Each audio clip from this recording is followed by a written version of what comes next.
नमस्कार विद्यार्थी मित्रांनो, सर्वांचं स्वागत आहे आपल्या MPC टाइम्स या यूट्यूब चॅनलमध्ये. तर mission clerk, typist and tax assistant मुख्य परीक्षा 2023 त्याच्यासाठीच आपलं हे पहिली स्टडी स्ट्रॅटेजी असेल तुमच्यासाठी. ही स्टडी स्ट्रॅटेजी 14 ऑक्टोबरपासून 23 ऑक्टोबरपर्यंत चालेल. म्हणजे 14 ऑक्टोबरला आपण ही सुरू केली होती, तर ही 23 ऑक्टोबरपर्यंत तुम्हाला त्या विषयातले कुठले चॅप्टर्स पूर्ण करायचे आहेत आणि कुठले संदर्भ पुस्तक वापरायचे आहेत हे तुम्हाला मी या व्हिडिओच्या माध्यमातून सांगेन.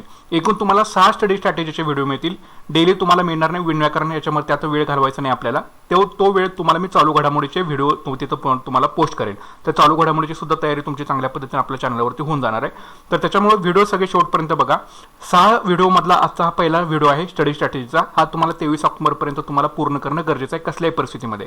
हा स्टडी टार्गेटचा व्हिडिओ तुम्ही पूर्ण केला तर तुमची नियरली अबाउट एक जवळपास 18 ते 20% तुमची प्रिपरेशन मेनची होऊन जाईल 23 ऑक्टोबरपर्यंत. जसे व्हिडिओ स्ट्रॅटेजी पुढे ढकलतील तसं तुम्ही तुमच्या टार्गेटपर्यंत निश्चित पोहोचणार आहात. त्याच्यामुळे निश्चित राहून तुम्ही स्टडी स्ट्रॅटेजी आहे ती नक्कीच फॉलो करा. तर आता सुरुवात करूया. तर बघा, तुमच्यासाठी काही पुस्तक असणं गरजेचं आहे तुमच्या स्वतःजवळ. एक म्हणजे मराठी व्याकरण आणि इंग्रजी व्याकरण. ह्या विषयांना तुम्ही फार वेटेज देणं गरजेचं आहे. ठीक आहे. मराठीचे 50 प्रश्न आहेत आणि इंग्रजीचे 50 प्रश्न आहेत. एक प्रश्न 2 मार्काला आहे. असे एकूण 200 गुणांचा हा आपला पहिला पेपर होणार आहे मुख्य परीक्षेला. ठीक आहे. तर आता याच्यामध्ये मराठीमध्ये मॅक्झिमम 40+ तुम्ही जाण्याचा 100% सर्वांनी प्रयत्न करा. आणि इंग्रजीसाठी कमीत कमी ॲटलिस्ट एक 25 ते 30च्या दरम्यान जरी तुमचा स्कोर राहिला तरी सुद्धा चालू शकेल. पण शक्यतो 30 पर्यंत पोहोचण्याचा सर्वांनी 100% प्रयत्न जो आहे तो केला पाहिजे. ठीक आहे. म्हणजे तुम्ही सिक्युअर होऊन जाता, डायरेक्टली सिक्युअर होऊन जाणार. ठीक आहे. आणि याच्यापेक्षा जास्त गेला तर विषय तुमचा संपणार आहे, तुम्हाला डायरेक्ट पोस्टच मिळू शकेल. ठीक आहे. तर त्याच्यामुळे ह्या गोष्टी करणं गरजेचं आहे, कारण पहिल्या पेपरमध्ये स्कोरिंगला तुम्हाला चान्स खूप आहे. दुसऱ्या पेपरमध्ये सुद्धा चान्स आहे, पण तिथे कशा पद्धतीने जायचं हे पण तुम्हाला सांगतो. तर बघा, मराठीसाठी मोरा वाळिंबे आणि बाळासाहेब शिंदेची 2 पुस्तकं तुमच्याकडे असणं गरजेचे आहेत मराठी व्याकरणासाठी. आणि इंग्रजी व्याकरणासाठी बाळासाहेब शिंदे आणि पालेन सोरीची पुस्तक तुमच्याकडे असणं गरजेचं आहे. आता पाल अँड सोरी काही जणांना टफ जाईल, तर त्याच्याऐवजी तुम्ही बाळासाहेब शिंदेचं पुस्तक वापरलं तरी सुद्धा तुम्हाला इथं चालू शकेल इंग्रजी व्याकरणासाठी. आणि प्लस तुमच्याकडे एक 2 पुस्तक असली पाहिजे जी फार महत्त्वाची पुस्तक आहेत, लक्षात ठेवायचं. एक म्हणजे झिरो एरर नावाचं पुस्तक आहे. ह्याच्यामध्ये मराठी आणि इंग्रजी ज्या आयोगाच्या झालेल्या प्रश्नपत्रिका आहेत ह्या तुम्हाला चॅप्टरनुसार याच्यामध्ये दिलेल्या आहेत. प्लस बाळासाहेब शिंदेचं एक पुस्तक तुम्हाला इथं वापरायचं आहे. म्हणजे या दोघांमधलं कुठलंही एक वापरा. जे कंपायलेशन करून दिलेले आहेत ना चॅप्टर्स मराठी आणि इंग्रजी व्याकरणाचे, तर त्यासाठी तुम्ही दोघांपैकी कुठलेही एक पुस्तक वापरा. पण हे पुस्तक तुमच्याकडे असणं गरजेचं आहे. बरं, आता तुम्हाला काय पूर्ण करायचं आहे, तर मराठीसाठी एकूण 3 चॅप्टर्स जे आहेत हे तुम्हाला 23 ऑक्टोबरपर्यंत कसल्याही परिस्थितीमध्ये पूर्ण करायचे आहेत. पहिल्या चॅप्टरचं नाव आहे मराठी भाषेचा उगम आणि व्याकरण किंवा आपली भाषा, लिपी आणि व्याकरण. यासाठी दोन्ही बाळासाहेब शिंदे आणि मोरा वाळिंबेंचं पुस्तक कंबाईन करून तुम्ही वापरू शकताय. दुसरा चॅप्टर आहे वर्णविचार किंवा त्यालाच वर्णमाला देखील म्हटलं जातं. आणि तिसरा चॅप्टर आहे संधी. तर हे एकूण 3 चॅप्टरचं तुमचं टार्गेट हे 23 ऑक्टोबरपर्यंत आहे. जास्तीत जास्त प्रश्न उत्तर सोडवा, सगळे नियम समजावून घ्या, काही सुद्धा याच्यामध्ये डिफिकल्ट नाहीये. ठीक आहे. आणि प्रश्न उत्तरांची तयारी तर अशी करा, काही विचारू दे MPSC तुम्हाला ते यायलाच पाहिजे. ठीक आहे. मराठीचे अजिबात मार्क्स वाढायचे नाहीत. आणि दररोज तुम्हाला शब्दसंग्रह करायचा म्हणजे करायचं आहे. त्याला अल्टरनेटिव्ह अजिबात टाकू नका. समानार्थीसाठी 10 शब्द डेली करा, म्हणी 10 करा दररोज, वाक्प्रचार 10 करा. एकदा वाचल्यानंतर या गोष्टी लक्षात राहतात. ठीक आहे. आपलीच लँग्वेज आहे, त्याच्यामुळं आपलीच भाषा आहे, त्याच्यामुळे तुम्हाला काही जास्त हार्ड जाणार नाही. ऑलरेडी तुम्ही बऱ्यापैकी वाचलेलं असेल, तुम्हाला वाचल्यानंतर कळून जातं. पण काही काही समानार्थी शब्द असतात जे आपल्याला माहित नसतात, तर इथं थोडंसं तुम्हाला बघावं लागेल. काही वाक्प्रचार असतात त्याचा अर्थ माहित नसतो, तर इथं तुम्हाला थोड्याशा गोष्टी बघाव्या लागतील. बरं, कशातून करणार? के सागरच्या पुस्तकामध्ये शब्दसंग्रह चांगला दिलेला आहे. के सागरचं पुस्तक तुम्ही वापरा किंवा त्यामधला फक्त त्याची झेरॉक्स जरी करून घेतली तरी सुद्धा चालेल. यातून करा. प्लस MPSCने विचारलेल्या प्रश्नपत्रिकामधून करा. प्लस बाळासाहेब शिंदेच्या पुस्तकातून करा. मोरा वाळिंबेमध्ये जर तुम्हाला मिळालं तर त्यामधून करा. ठीक आहे. पण दररोज 10 शब्द तुम्हाला पाठ करायचे म्हणजे करायचेच आहेत. तरी 23 ऑक्टोबरपर्यंत मराठीचं टार्गेट आहे. त्याच्यानंतर इंग्रजीमध्ये बघा, इंग्रजीमध्ये तुम्हाला पार्ट्स ऑफ स्पीच आणि टेन्स हे 2 चॅप्टरचं तुम्हाला टार्गेट आहे 23 ऑक्टोबरपर्यंत पूर्ण करण्यासाठी. पार्ट्स ऑफ स्पीच आणि टेन्स. ठीक आहे. ज्यांना प्रेशर येते, ज्यांना नियमच कळत नाही, त्यांनी डायरेक्ट MCQला हात घाला. आणि MCQला हात घाला म्हणजे काय करायचं, प्रश्न कसा विचारलाय, त्याचं उत्तर काय आहे आणि ते उत्तर का आलं याचा विचार करण्यासाठी पुन्हा नियमाकडे तुम्हाला यायचं आहे. जर तुम्हाला डायरेक्ट नियम समजत नसतील, प्रश्न काय आहे, आयोगानं कसा प्रश्न विचारलाय, त्याचं उत्तर कोणतं आहे आणि ते उत्तर का आलं, ह्याला कुठला नियम वापरला, यासाठी तुम्हाला जे पुस्तक आहे, म्हणजे मगाशी सांगितलेलं झिरो एरर किंवा बाळासाहेब शिंदेचं पुस्तक जे विश्लेषण सुद्धा करून दिलेलं आहे, तर तिथे त्यांनी सांगितले की हा नियम इथं का वापरला. तर त्यासाठी तुम्हाला म्हणतोय की ती पुस्तकं तुमच्याकडे असणं फार गरजेचे आहेत, लक्षात ठेवा. आणि हे 2 चॅप्टर तुम्हाला 23 ऑक्टोबरपर्यंत पूर्ण करायचे आहेत. प्लस इथं तुम्हाला व्होकॅब्युलरीसाठी पाल अँड सुरी, बाळासाहेब शिंदे आणि आयोगाचे झालेले पेपर्स हे सुद्धा तुम्हाला इथं बघणं गरजेचं आहे. मग तुम्हाला याच्यामध्ये सुद्धा दररोज 10 समानार्थी शब्द पाठ करा, दररोज 10 म्हणी असतील, वाक्प्रचार असतील, इडियम्स अँड फ्रेजेस आणि दररोज 10 वन वर्ड सबस्टिट्यूशन पाठ करा. कारण का 50 प्रश्न तुम्हाला इंग्रजीचे विचारणार आहेत, 7 ते 8 प्रश्न तुमच्या व्होकॅब्युलरीवर राहणार आहेत, म्हणजे जवळपास 15 मार्कचं वेटेज, किंवा जर समजा चुकून इथं 10 प्रश्न पडलेच तर 20 मार्कचं वेटेज हे इथं तुमचं जाईल. म्हणजे 20 मार्क ही सुद्धा फार महत्वाचे आहेत, त्याच्यामुळे सोडायचे नाही आहेत. ठीक आहे, तर त्याच्यामुळे इंग्रजी 2 चॅप्टर 23 ऑक्टोबर पर्यंत आणि सांगितलेले व्होकॅब्युलरी तुम्हाला कंटिन्युअसली करायचे पेपरपर्यंत. त्याच्यानंतर थोडं गणित आणि बुद्धिमत्ता. गणितासाठी तुम्हाला वयवारी आणि रेल्वे हे 2 चॅप्टर्स आणि बुद्धिमत्तेसाठी दिशा आणि घड्याळ हे 2 चॅप्टर्स तुम्हाला 23 ऑक्टोबर पर्यंत पूर्ण करायचे आहेत. 24 ऑक्टोबर पासून पुढच्या 10 दिवसांची नेक्स्ट स्टडी स्ट्रॅटेजीचा व्हिडिओ तुम्हाला नंतर मिळून जाईल. तर हे तुम्हाला गणितासाठी आणि बुद्धिमत्तेसाठी हे 2 चॅप्टर्स तुम्ही परफेक्टली करून घ्या. कधीपर्यंत करणार? 23 ऑक्टोबर पर्यंत करायचे आहेत तुम्हाला. आपल्याला फक्त गणिताचे 10 चॅप्टर आणि बुद्धिमत्तेचे 10 चॅप्टर परफेक्ट करायचे आहेत, ज्याच्यावर सारखे सारखे प्रश्न विचारतात. ठीक आहे, तर तुमचा त्याचा स्कोर आहे तो गणित बुद्धिमत्तेच होऊन जाईल.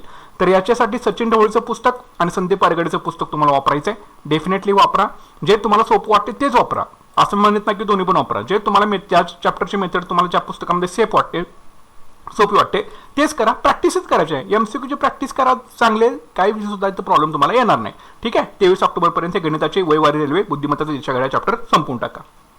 पुढं माहितीचा अधिकार अधिनियम 2005 एक आहे आपल्याला ॲज अपडेटेड, आणि महाराष्ट्र लोकसेवा हक्क अधिनियम 2015 एक आहे. दररोज 10 मिनिटं तुम्हाला करायचे आहेत. दररोज 10 मिनिटं द्या यांना. माहितीचा अधिकार 10 मिनिटं वाचा आणि महाराष्ट्र लोकसेवा हक्क अधिनियम 10 मिनिटं रोज वाचा. काय सुद्धा प्रॉब्लेम नाही, अतिशय सोपे आहेत, होऊन जातं. सायंटिफिक आहे, स्कोर होऊ शकतो. 4 ते 5 किंवा 3 ते 5 जरी प्रश्न विचारलं तरी 2 मार्काला जरी पकडला तरी 10 मार्काचं असं वेटेज होऊन जातं, लक्षात ठेवा. त्याच्यामुळे सोपे प्रश्न असतात आणि अजिबात चुकायचं नाही. एक मार्क आपल्याला तुमच्या पोस्टपर्यंत घेऊन जाणार आहे. ठीक आहे, तर हे तुम्हाला दररोज 16 डिसेंबर पर्यंत करायचं आहे, कंटिन्युअसली करायचं आहे. ह्याला अल्टरनेटिव्ह नाही, ह्याला कुठलं मी टार्गेट दिलं नाही की या दिवसापर्यंत तुम्ही ह्याला संपवा तसं नाही. 16 डिसेंबर पर्यंत परफेक्टली करायचं आणि विसरायचंच नाही नियम, काही उद्या विसरायचे नाहीत नियम. कारण हेच मेनचा अभ्यास करून तुम्ही जर 2024 ला देणार असेल 2024 ला पण आहे. ठीक आहे, त्याच्यामुळे असं वेगळं याच्यामध्ये घाबरण्यासारखं काही नाही. ह्याच्यासाठी पुस्तकं किशोर लोठेचं वापरा किंवा आमिर शेखचं वापरा, किंवा तुमच्याकडे जे काही पुस्तक असेल ते, किंवा डायरेक्ट पीडीएफ जरी तुम्हाला मिळाली असेल याची तरी सुद्धा तुम्ही वाचून घ्या. कारण हे नियम आहेत, याच्यामध्ये काही सुद्धा बदल होणार नाही. ठीक आहे, तर त्याच्यामुळं दररोज 10 मिनिटं तुम्हाला याची करायची आहे प्रॅक्टिस, रोज वाचायचे. पुढं भारतीय राज्यव्यवस्था. राज्यव्यवस्थेसाठी तुम्हाला घटनेची निर्मिती, घटनेची प्रमुख वैशिष्ट्ये, सरनामा आणि केंद्र राज्य संबंध हे जे 4 चॅप्टर्स आहेत हे तुमचे 23 ऑक्टोबर पर्यंत कसल्याही परिस्थितीमध्ये पूर्ण व्हायला पाहिजेत. घटनेची निर्मिती, घटनेची प्रमुख वैशिष्ट्ये, सरनामा आणि केंद्र राज्य संबंध यासाठी संदर्भ पुस्तक रंजन कोळंबेचं आणि आयोगाचे झालेले पेपर्स हे तर तुम्हाला बघायचे आहेत. आयोगाच्या झालेल्या पेपरवरती जास्त भर द्या. एक सुद्धा मार्क ह्याच्यातून जायचं नसेल तर पॉलिटी एमसीक्यू फॉर्मॅटमध्ये शक्यतो तुम्ही नक्कीच वाचा. भरपूर सारे प्रश्न पडून गेलेले आहेत आणि जे काही प्रश्न उरलेले आहेत त्याच्यावरती तर तुम्ही त्याच्यावरती विचार करा की आयोग आता कसा प्रकारे याच्यावरती प्रश्न विचारू शकतो. म्हणजे जे विचारलेले नाहीत त्याच्यावरती जास्त भर द्या आणि जे ऑलरेडी विचारून झालेले ते अतिशय चांगलं करा. सिंपल रूल आहे. ठीक आहे, 10 प्रश्न अपेक्षित असतात, तिकून 20 गुणाला तुम्हाला पॉलिटी जे आहे ते पडू शकतं. ठीक आहे, 23 ऑक्टोबर पर्यंत हे तुमचे 4 चॅप्टर पूर्ण व्हायला पाहिजेत. पुढं भूगोल. महाराष्ट्राचा आणि भारताचा भूगोल. तर महाराष्ट्राची प्राकृतिक रचना, भारताची प्राकृतिक रचना, महाराष्ट्राची राजकीय आणि प्रशासकीय रचना.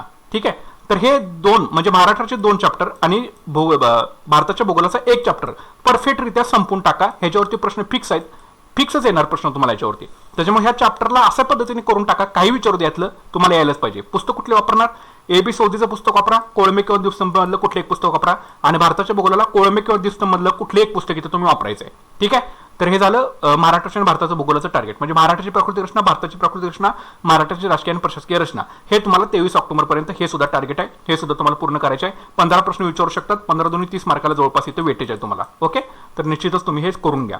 त्याच्यानंतर अर्थव्यवस्था व नियोजन विकास विषयक अर्थशास्त्र ह्याच्यामध्ये 3 चॅप्टर, सार्वजनिक वित्त, आंतरराष्ट्रीय व्यापार, भारताचा परकीय व्यापार हे व्यवस्थित करून घ्या. कारण हे थोडेसे किचकट चॅप्टर आहेत, परीक्षा अजून थोडीशी लांब आहे आपली. त्याच्यामुळे आत्ता शांततेच्या काळामध्ये हे सगळे उडवून लावा. सार्वजनिक वित्त, आंतरराष्ट्रीय व्यापार आणि भारताचा परकीय व्यापार 23 ऑक्टोबर पर्यंत हे सुद्धा तुम्हाला चॅप्टर करायचे आहेत. लक्षात ठेवायचं, प्रत्येक 10 दिवसाला 2 ते 3 चॅप्टर आपल्याला याचे पूर्ण करायचे आहेत. त्याच्यामुळे आता तुम्हाला हे 3 चॅप्टरचे टार्गेट दिलेलं आहे. 23 ऑक्टोबर पर्यंत निश्चितच पूर्ण करून घ्या.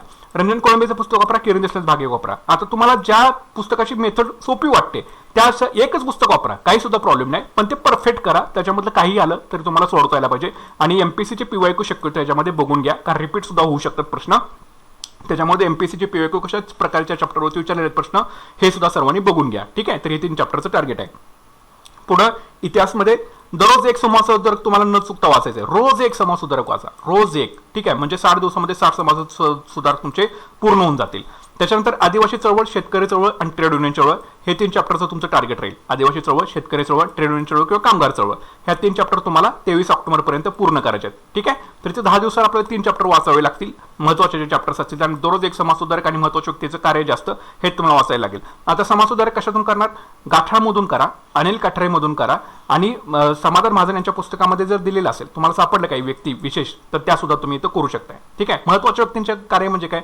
समजा दादाबाई नौरोजी असतील, गोपाळकृष्ण गोखले असतील, महात्मा गांधी असतील, म्हणजे ज्या राष्ट्रीय चळवळीमध्ये ज्या काही महत्त्वाच्या व्यक्ती असतील त्या सगळ्या महत्त्वाच्या व्यक्ती. आणि समाजसुधारक तर तुम्हाला माहिती आहेत, आंबेडकर, आगरकर, फुले, शाहू, जे महत्त्वाचे समाजसुधारक आहेत ते सगळे तुम्हाला करावे लागतील. तर यासाठी पहिल्यांदा ह्या पुस्तकातून करा, म्हणजे तुमच्या महाराष्ट्राच्या इतिहासाचे सुद्धा चॅप्टर बऱ्यापैकी क्लिअर होतील आणि भारताच्या इतिहासाचे सुद्धा चॅप्टर बऱ्यापैकी क्लिअर होतील. ठीक आहे, तर हे व्यवस्थितरित्या तुम्हाला करून घेणं गरजेचं आहे 23 ऑक्टोबरपर्यंत. तर ह्या गोष्टी सगळ्या वाचून घ्या इतिहासामध्ये. त्याच्यानंतर सामान्य विज्ञान आणि तंत्रज्ञान, तर याच्यामध्ये भौतिकशास्त्राचे 2 चॅप्टर करायचे आहेत तुम्हाला, ध्वनी आणि प्रकाश. रसायनशास्त्राचे 2 चॅप्टर करायचे आहेत, अणुचा अंतरंग आणि मूलद्रव्याचा अंतरंग. वनस्पतीशास्त्राचे 2 चॅप्टर करायचे आहेत, वनस्पती वर्गीकरण, वनस्पती होती. आणि प्राणीशास्त्राचे 2 चॅप्टर करायचे आहेत, प्राणी वर्गीकरण आणि प्राणी होती. ठीक आहे, तर व्यवस्थितरित्या सगळं तुम्हाला वाचून घ्यावं लागेल 23 ऑक्टोबरपर्यंत. 10 दिवसाचाच याच्यासाठी सुद्धा पिरियड तुम्हाला ठेवलेला आहे. तर निश्चितच तुम्हाला हे वाचून घ्यावंच लागेल, ह्याला पर्याय नाही.